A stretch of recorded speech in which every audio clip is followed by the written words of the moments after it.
नमः शिवाय। भगवान भोलेनाथ की कृपा आप सभी पर हमेशा बनी रहे।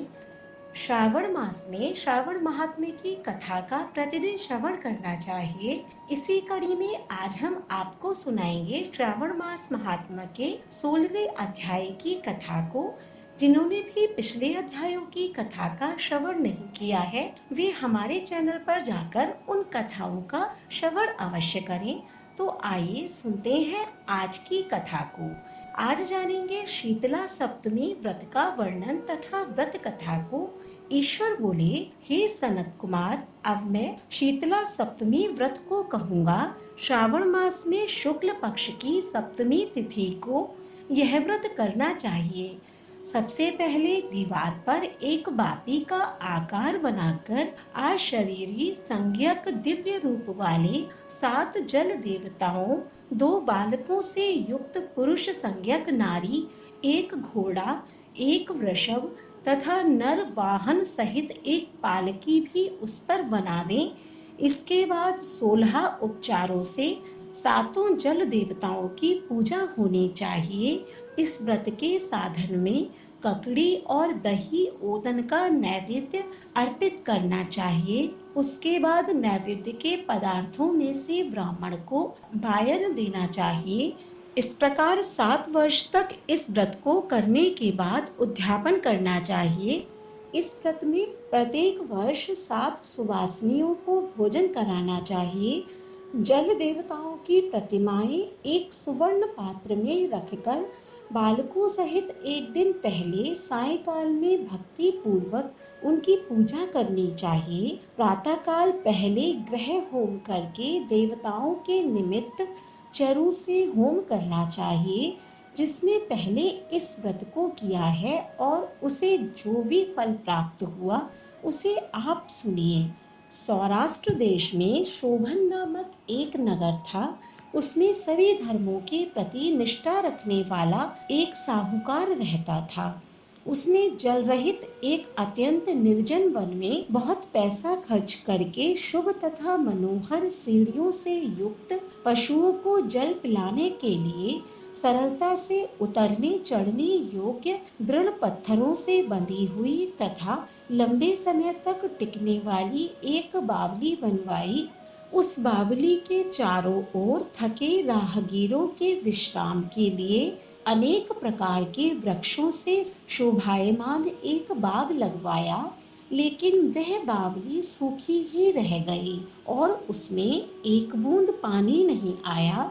साहूकार सोचने लगा, मेरा प्रयास तो व्यर्थ ही हो गया और व्यर्थ ही धन खर्च किया।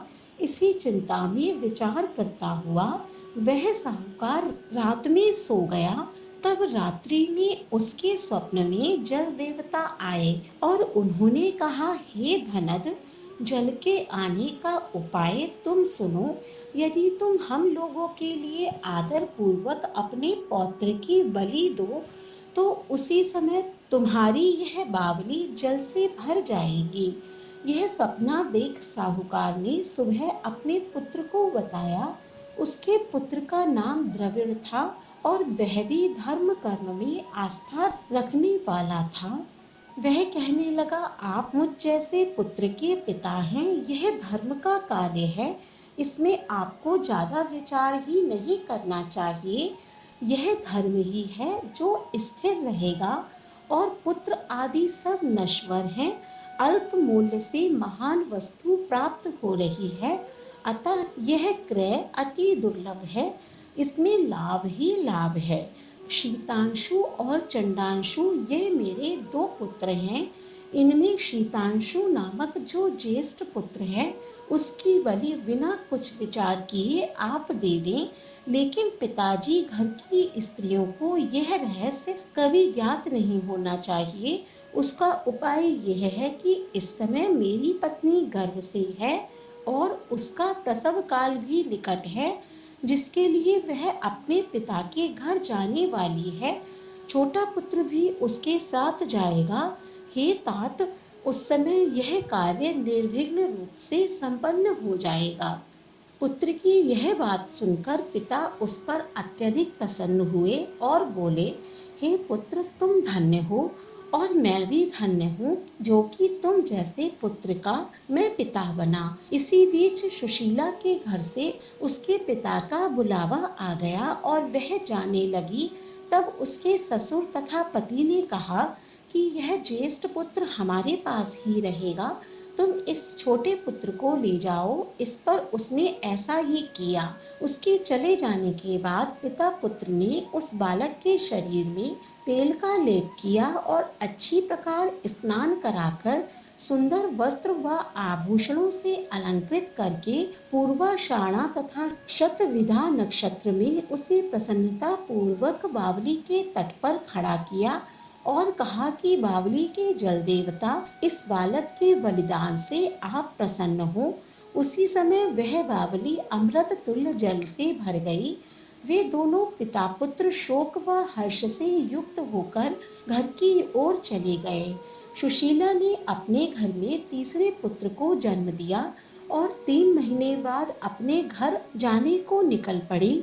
मार्ग में आते समय वह बावली के पास पहुंची और उस बावली को जल से भरा हुआ देखकर वह बहुत ही आश्चर्य में पड़ गई। उसने उस बावली में स्नान किया और कहने लगी कि मेरे ससुर का परिश्रम व धन का व्यय सफल हुआ। उस दिन श्रावण माह के शुक्ल पक्ष की सप्तमी तिथि थी और सुशीला ने शीतला सप्तमी नामक शुभ व्रत रखा हुआ था। उसने वहीं पर चावल पकाए और दही भी ले आई। इसके बाद जल देवताओं का विधिवत पूजन करके दही भात तथा ककड़ी फल का नैवेद्य अर्पण किया तथा ब्राह्मणों को वायन देकर साथ के लोगों के साथ मिलकर उसी नैवेद्य अन्न का भोजन किया। उस स्थान से सुशीला का ग्राम 1 योजन की दूरी पर स्थित था। कुछ समय बाद वह सुंदर पालकी में बैठ दोनों पुत्रों के साथ वहां से चल पड़ी। तब वे जल देवता कहने लगे कि हमें इसका पुत्र जीवित करके इसे वापस करना चाहिए, क्योंकि इसने हमारा व्रत किया है। साथ ही यह उत्तम बुद्धि रखने वाली स्त्री है। इस व्रत के प्रभाव से इसे नूतन पुत्र देना चाहिए। पहले उत्पन्न पुत्र को यदि हम ग्रहण किए रह गए तब हमारी प्रसन्नता का फल ही क्या। आपस में ऐसा कहकर उन दयालु जल देवताओं ने बावली में से उसके पुत्र को बाहर निकालकर माता को दिखा दिया और फिर उसे विदा किया। बाहर निकलकर वह पुत्र माता माता पुकारता हुआ अपनी माता के पीछे दौड़ पड़ा। अपने पुत्र का शब्द सुनकर उसने पीछे मुड़ के देखा। वहां अपने पुत्र को देखकर वह मन ही मन में बहुत चकित हुई। उसे अपनी गोद में बिठाकर उसने उसका माथा सूंघा, किंतु यह डर जाएगा इस विचार से उसने पुत्र से कुछ नहीं पूछा। वह अपने मन में सोचने लगी कि यदि इसे चोर उठा लाए तो यह आभूषणों से युक्त कैसे हो सकता है, और यदि पिशाचों ने इसे पकड़ लिया था तो दोबारा छोड़ क्यों दिया। घर में संबंधी जन तो चिंता के समुद्र में डूबे होंगे। इस प्रकार सुशीला सोचती हुई नगर के द्वार पर आ गई। तब लोग कहने लगे कि सुशीला आई है। यह सुनकर वे पिता पुत्र अत्यंत चिंता में पड़ गए कि वह जाने क्या कहेगी और उसके पुत्र के बारे में हम क्या जवाब देंगे। इसी बीच वह तीनों पुत्रों के साथ आ गई। तब ज्येष्ठ बालक को देखकर सुशीला के ससुर तथा पति घोर आश्चर्य में पड़ गए और साथ ही बहुत आनंदित भी हुए। वे कहने लगे, हे शुचिस्मते, तुमने कौन सा पुण्य कर्म किया अथवा व्रत किया था। हे भामिनी, तुम पतिव्रता हो, धन्य हो और पुण्यवती हो। इस शिशु को मरे हुए 2 माह बीत चुके हैं और तुमने इसे फिर से प्राप्त कर लिया और वह बावली भी जल से परिपूर्ण है। तुम एक पुत्र के साथ अपने पिता के घर गई थी, लेकिन वापस 3 पुत्रों के साथ आई हो।